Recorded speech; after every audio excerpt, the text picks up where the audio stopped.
Informasi lainnya, Saudara, KPU Kota Makassar mulai mendistribusikan logistik pemilu 2024 ke wilayah pulau-pulau di Kecamatan Sangkarang, Makassar. Distribusi logistik ini sempat tertunda akibat cuaca buruk. Distribusi logistik pemilu ini dilakukan di Pelabuhan Paotere dengan menggunakan kapal motor dengan dikawal ketat oleh anggota kepolisian dari Polres Pelabuhan Makassar. Logistik dikirim ke pulau-pulau di Kecamatan Sangkarang, masing-masing Pulau Kodingareng, Pulau Barang Cadi, dan Pulau Barang Lempo. Total ada 205 kotak suara dan 41 kantong surat suara yang didistribusikan ke Kecamatan Pulau Sangkarang.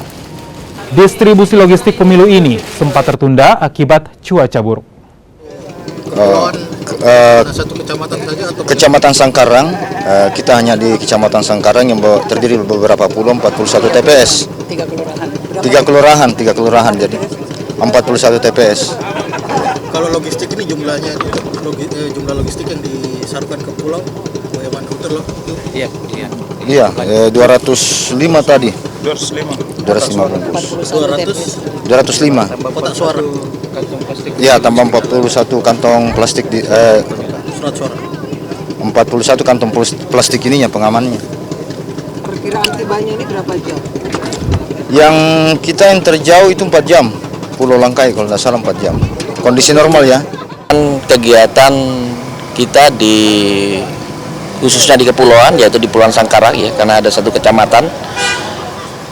Di Kecamatan Sangkarang itu ada 3 kelurahan, ya, Barang Lompo, Barang Cadi, dan Kodingareng. Dan di TPS tersebut ada 41 TPS, sedangkan anggota personil yang kami lakukan pengamanan di tempat tersebut 41 di tempat TPS dan 30 di PPK kecamatan, yaitu sebagai tim pengamanan ataupun sebagai tim pemukul. Untuk kegiatan-kegiatan pengamanan TPS kami bagi menjadi beberapa, yaitu jadi 3 kelurahan, yaitu di Barang Cadi,